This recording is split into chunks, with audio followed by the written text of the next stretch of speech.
Thierry Carole, madame, monsieur, merci de nous retrouver en direct de Yaoundé, justement. C'est l'acte 1 de la revue de presse.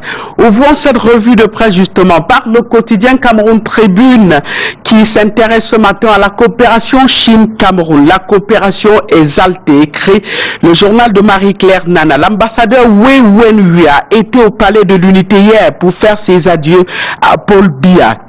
Arrivé en fin de séjour, l'ambassadeur de la République populaire de Chine a été élevé hier à la dignité de grand officier de l'ordre de la valeur par le président de la République, Paul Biya. Cette audience d'adieu a été l'occasion de célébrer l'amitié exceptionnelle avec les deux pays, le Cameroun et la Chine. Et de l'affaire Mida, reparlons-en toujours avec le quotidien Cameroun Tribune en kiosque ce matin. Les promoteurs sont responsables du remboursement. En attendant l'aboutissement de ces recherches, la commission présidée par le gouverneur de la région du centre Nasseri Paul Biya va d'ores et déjà engager les travaux d'identification des souscripteurs et établir les modalités de remboursement de ceux-ci au prorata des sommes saisies. Le ministre de la Communication l'a fait savoir à travers un communiqué rendu public hier. On apprend que un peu plus de 3 milliards et demi de francs CFA ont été saisis pour un montant donc des sommes à payer de 12 milliards 700 millions de francs CFA. Il y a donc un gap à combler de 9 milliards de francs CFA. Et c'est ce gap qui fait écrire mutation faisant état d'une menace sur le remboursement des souscripteurs. Il va falloir, pour désintéresser tous les épargnants, trouver les 12 milliards 700 millions de francs CFA requis pour le paiement total. L'équation est difficile à résoudre par le gouvernement, mais l'État, à travers la commission créée, mène ses enquêtes pour trouver ou retrouver la destination de ces fonds manquants. Regard sur la gouvernance avec le quotidien Mutation toujours. Information majeure à sa une ce matin, des missions de contrôle chez les directeurs généraux et les recteurs. Depuis 2 semaines déjà, des équipes du ministère des Finances sont à pied d'œuvre au sein des sociétés d'État, des universités publiques, des communautés urbaines et des communes pour s'assurer de la bonne exécution du budget 2016 et évaluer la qualité des dépenses effectuées au cours de cet exercice budgétaire. Contexte et enjeu de cette opération dans les colonnes du quotidien Mutation en kiosque ce matin. Avec le quotidien Émergence qui est aussi en kiosque ce matin, parlons de la présidentielle de 2018 prochaine. Question à sa une, quant au candidat naturel de l'opposition, il y a des supputations autour d'une possibilité de choix d'un candidat unique pour l'opposition et le journal se demande ce matin si la stratégie de Maurice Kamto peut-elle être la bonne. Lui, le leader du mouvement pour la renaissance du Cameroun, MRC, qui s'est érigé en tireur de pénalty. Sur cette question, 13 experts se prononcent dans les colonnes du journal Émergence. Ils sont politologues, acteurs de la société civile, hommes politiques, journalistes, entre autres. Avec le tri-hebdomadaire Le Soir, parlons de ces sénateurs cumulards qui sont dans l'embarras. La question est claire au vu des événements au Sénat depuis quelques jours. S'achemine-t-on vers la fin du cumul des fonctions? La session de plein droit de la 2e législature au Sénat a eu lieu le mardi 24 avril 2018, du moins pour son début. Au cours de cette session, les voix se sont levées pour dénoncer les sénateurs qui cumulent leurs fonctions de sénateurs avec d'autres fonctions. Pourtant, les tests qui régissent le Sénat ne permettent pas le cumul de postes. Le tri-hebdomadaire Le Soir, en outre, s'intéresse à la distribution de l'eau potable au Cameroun et nous informe que la Camwater absorbe finalement la camerounaise des eaux le 1er mai 2018. Dans le cadre de la politique de réorganisation du secteur de production et de distribution de l'eau potable au Cameroun, décrétée par le chef de l'État, l'absorption des activités de la camerounaise des eaux par la Camwater sera effective dès ce début du mois de mai. Et pour ce faire, le top management de la Camwater a implémenté cette nouvelle dynamique qui vise non seulement à assurer une bonne continuité dans le service, mais aussi de relever les défis qui vont avec. Le quotidien Épervier, dans sa parution de ce matin, met en exergue le chef du portefeuille du travail et de la sécurité sociale camerounais, Grégoire Ona, que le journal présente comme l'homme des réformes. Depuis son arrivée à la tête de ce département ministériel, le 2 octobre 2015, Grégoire Ona a entrepris un certain nombre d'actions visant à renforcer la législation et la réglementation en matière de travail et de la sécurité sociale. Quelques années déjà passées là-bas, et ces réformes font tâche pour cet homme de confiance du chef de l'État. Lui aussi est un homme de confiance du président de la République. Le quotidien Épervier, en flashback sur Épervier Press Award, nous informe que l'honorable Ali Bachir a été honoré. L'élu de la nation a reçu la distinction Grand Prix de l'activité sociale et de la promotion du vivre ensemble, décerné par le jury de la 8e édition des Épervier Press Awards hier à l'hôtel des députés à Yaoundé. C'était donc un moment fort et symbolique hier, 26 avril, à l'hôtel des députés au cours de la remise de cette distinction un peu en différé à l'honorable Ali Bachir. Le journal Investigation met aussi en exergue un homme ce matin. Il s'appelle Linus Toussaint Mendiana. Il vient d'honorer le Cameroun aux assises du comité d'experts de l'administration publique parmi les 24 choisis par l'Organisation nationale des Nations Unies, du moins son secrétaire général. La 17e session de ce comité d'experts des Nations Unies sur l'administration publique se tient au siège des Nations Unies depuis le 23 avril 2018 dernier, et ce jusqu'à ce jour. Il avait été nommé le 26 juillet 2017 et il y représente valablement au Cameroun une sorte de diplomatie à laquelle participe efficacement ce Camerounais, directeur général de l'ENAM, Linus Toussaint Mendiana. Avec le bimensuel Le Panafricain Plus en kiosque ce matin, focus sur le biculturalisme. Le journal pense que c'est un concept ou un obstacle pour l'unité. C'est un obstacle pour l'unité et l'émergence de notre pays. Le concept, écrit le journal, a montré ses limites et le problème anglophone le rappelle au quotidien. Le constat fait par l'analyste interrogé par le Panafricain, c'est que l'élite africaine est éduquée pour être hostile à sa propre personne, à ses réalités et à ses intérêts. Et dans ce contexte-là, conclut le journal, il est difficile de bâtir et consolider l'unité nationale. L'hebdomadaire Orientation en kiosque ce matin nous plonge au cœur du sérail et nous informe que le cas Fouman Akam inquiète bon nombre de Camerounais. Lit-on, se demande si ce membre du Conseil constitutionnel était sincère au chef de l'État du moment où il était conseiller juridique. Le sens de cette interrogation, ce sont des manquements dans pas mal de dossiers juridiques qui avaient besoin de son expertise. Pourtant, il ne l'a pas fait comme on l'aurait attendu vu sa casquette de homme juriste capé et conseiller juridique du chef de l'État. Plus de détails en page 3 du journal Orientation en kiosque ce matin. Avec le journal La Veuve pour finir, intéressons-nous à la première édition du festival culturel Longola Ondo. Le journal nous informe ce matin que Bagamboa Philippe représente le chef de l'État. Les activités de ce grand rendez-vous des peuples bêtis ont officiellement été lancé par le ministre chargé des missions à la présidente de la République le 21 avril dernier à l'esplanade du musée national. Les activités se déroulent donc dans la capitale politique, justement Yaoundé, tout au long de cette période. Et vous pouvez donc y faire un tour, vous qui nous regardez, surtout ce week-end qui commence. Stop et fin, revue de presse en direct de Yaoundé. Merci de nous avoir suivis tout au long de cette semaine. Nous serons ravis de vous retrouver la semaine prochaine. Mais avant, bon week-end, excellent week-end à vous qui nous regardez. La suite, c'est avec vous, Adwala Souflan Kenyé, Thierry Carole, Michael Kiptio.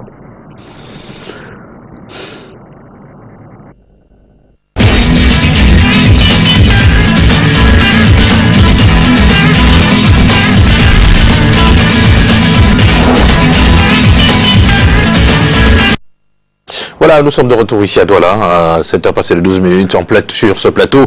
Monsieur Michael Tipkio, bonjour. Bonjour Thierry. Nous allons démarrer cette autre partie de la revue de presse ici à Douala avec la nouvelle expression.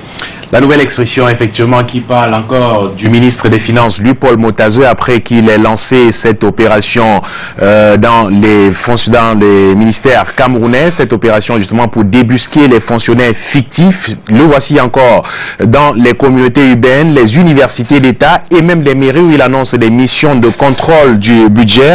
Le ministre des Finances, Luc-Paul Motazeux, qui l'a donc annoncé dans un communiqué publié depuis hier. Il est question justement d'envoyer des missions de contrôle dans ces mairies pour lancer une traque contre justement la mauvaise gestion observée dans plusieurs de ces administrations, notamment les universités d'État, les établissements publics, les communautés urbaines et les mairies. Le ministre vient dans une lettre adressée aux recteurs des universités publiques, aux directeurs généraux assimilés des sociétés publiques, aux délégués du gouvernement auprès des communautés urbaines et aux mairies. Le ministre annonce le déploiement des équipes de personnel de son département ministériel dans ces structures en vue de procéder au contrôle de l'exécution du budget et à l'évaluation de la qualité de la dépense publique au titre de l'exercice budgétaire 2016. Et dans toujours la nouvelle expression, on parle de la crise anglophone et ce rapport du département d'État américain qui accable le Cameroun, les États-Unis qui accusent le régime de Yaoundé. Un nouveau rapport que le département d'État américain vient de rendre public et accable le régime de Yaoundé sur la situation des droits de l'homme, exécution sommaire, enlèvement et autres sont des accusations portées sur l'armée camerounaise dans ce nouveau rapport rendu public par le département d'État américain. D'un rapport à un autre, cette fois c'est le rapport sur la liberté, la situation de la liberté de la presse au Cameroun, notre pays toujours dans le rouge. Le Cameroun est classé 129e sur 180 pays selon le classement 2018 de Reporters sans frontières et fait partie des pays au monde où l'exercice du métier de journaliste n'est pas des plus loisibles. La grande une, comme vous le voyez, du quotidien La Nouvelle Expression se rapporte à la politique et du Sénat. La législature d'une rupture historique, écrit le journal de Séverin Tchouke qui revient de cette affaire d'incompatibilité de mandat qui fait débat en ce moment au Sénat camerounais après donc le Social Democratic Front qui a coincé la chambre haute du Parlement en soulevant publiquement la question du cumul des fonctions. Voici dans le Sénat qui se trouve à la croisée des chemins plus de 48 heures après aussi bien les 100 sénateurs que le secrétariat général ne parviennent pas à faire avancer le navire. Aucune visibilité depuis lors sur le calendrier précis de l'évolution des événements au Palais des Congrès.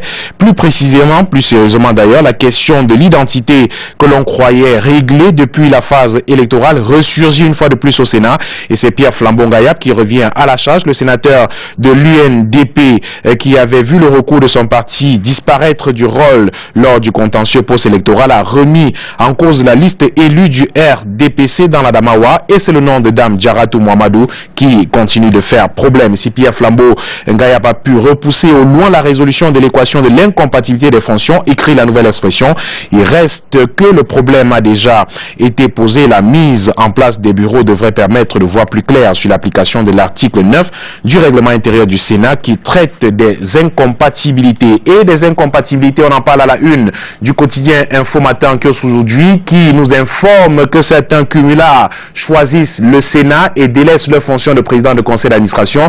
Les directeurs généraux de sociétés, ils sont nombreux, au moins 4 qui ont décidé de laisser leur fonction pour rester au Sénat, mais le journal le croit également savoir, nous informe ce matin que certains d'entre eux ont décidé de signer et avance des arguments juridiques quelque peu discutables. Selon les informations du quotidien Info Matin, des élus du RDPC, ceux de la Chambre haute bien sûr, nommés ou élus, exerçant les fonctions de président du conseil d'administration ou autres, afin de se conformer à l'article du règlement intérieur du code électoral, ont pris l'engagement de renoncer à leur charge au sein des entreprises publiques et parapubliques, choisissant ainsi de siéger au Sénat. Pour cela, prend-on avec le journal de Dieudonné Vin ce matin dans les prochains jours la lettre de démission comme PCA devant les bureaux en charge de la vérification des incompatibilités incompatibilités déposeront leur lettre. Le journal cite justement ces présidents de conseil d'administration et même directeurs généraux, mais le seul hiatus signalé, c'est le cas Calvin Zhang Oyono, directeur général adjoint de la Cameroon Oil Transportation Company, COTCO. Il se rapporte que l'ancien directeur des impôts se serait enfermé dans un juridisme difficile à cerner, refusant de faire un choix sous le fallacieux prétexte que COTCO est une entreprise privée. Et le journal de noter également qu'il n'y a pas de souci pour les chefs traditionnels, contrairement à une idée fortement répandue au sein de l'opinion. Depuis le début de la semaine, les chefs traditionnels ne sont pas concernés par la question des incompatibilités de fonction au Sénat.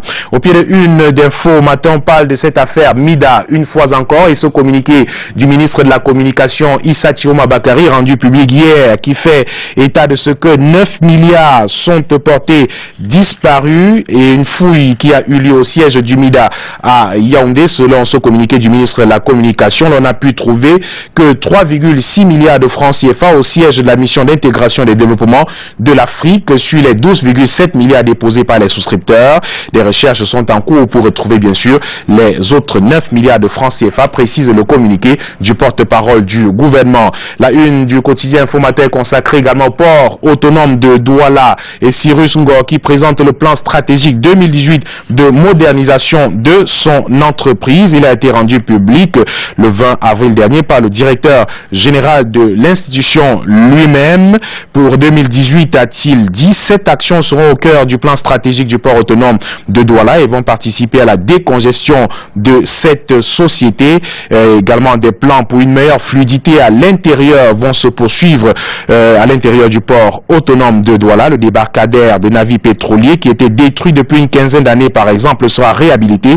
S'agissant de l'enceinte portuaire, les travaux en cours de construction de nouvelles voies pour une meilleure fluidité à l'intérieur vont se poursuivre, lance le directeur général du port autonome de Douala, Cyrus Ngor, qui vient donc de présenter le plan stratégique 2018 de modernisation de son entreprise.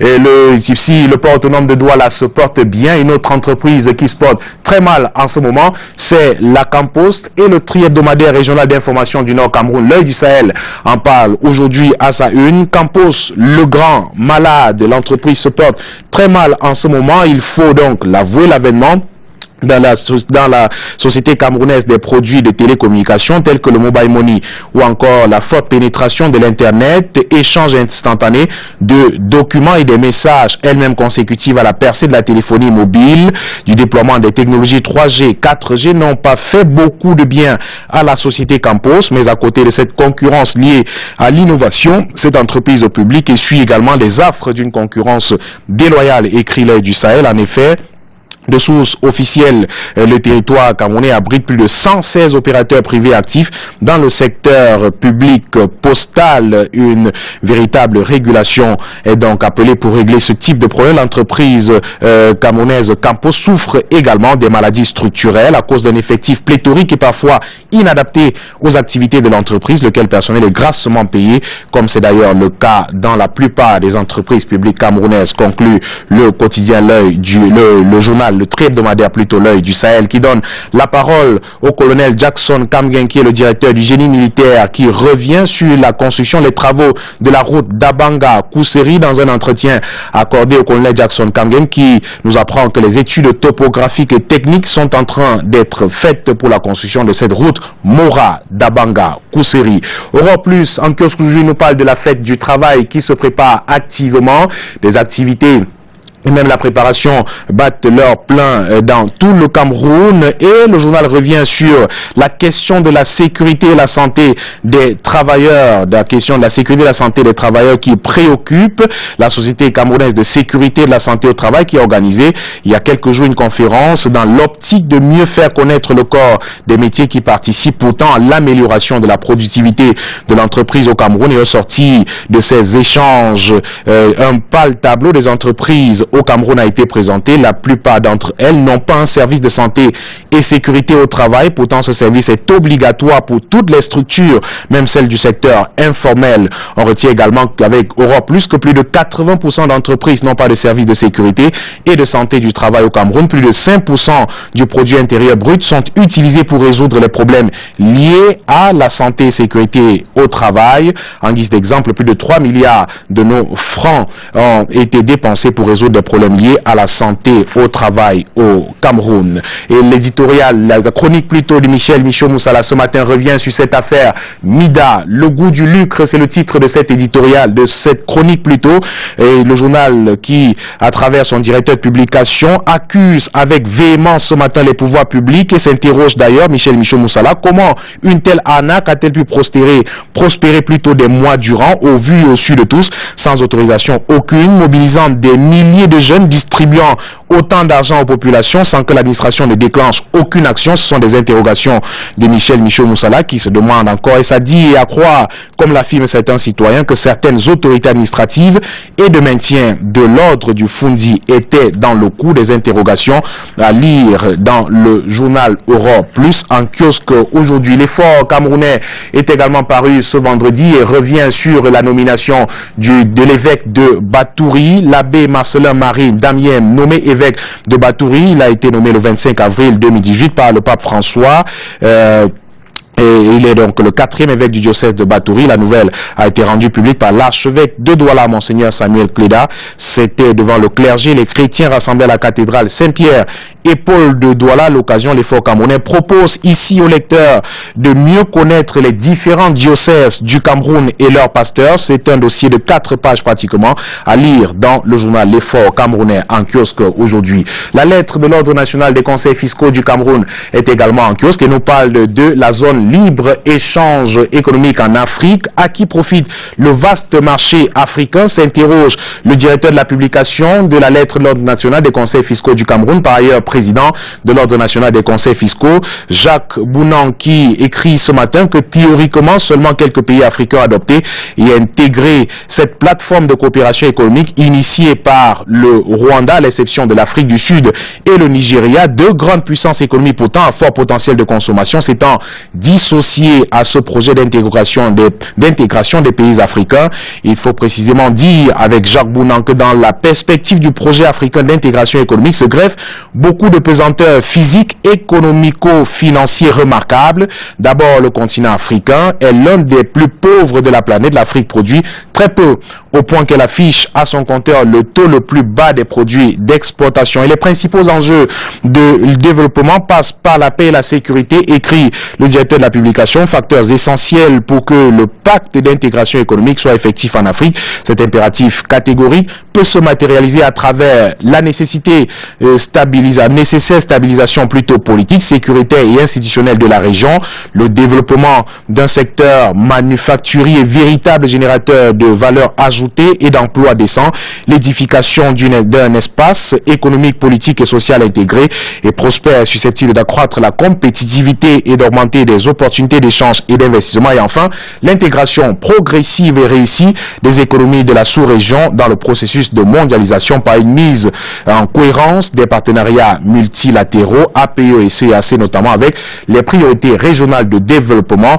et l'agenda africain d'intégration économique. Donc le directeur de la publication de l'Ordre national des conseils fiscaux du Cameroun, Jacques Bounan, qui s'interroge sur la nécessité de cette zone de libre-échange en Afrique et apporte des réponses pour mener à bien ce projet dans la lettre de l'Ordre national des conseils fiscaux du Cameroun en kiosque aujourd'hui. Le journal qui revient sur cette visite du président de la République en Chine avec des accords de coopération qui ont été signés entre le Cameroun et l'Empire du Milieu, des relations bilatérales qui se portent plutôt bien entre les deux pays depuis de nombreuses années, et on peut dire avec l'Empire du Milieu, avec la Chine, que c'est du palpable, du vrai et du concret. Mais à quel prix, s'interroge le journal? On parle des montants de prêts allant de 400 à 500 milliards de francs CFA, de quoi améliorer l'impact fiscal du Cameroun à travers la Direction générale des impôts et autres corollaires de la chaîne fiscale au Cameroun. On sort de cette revue de presse avec le journal hebdomadaire Afrique Info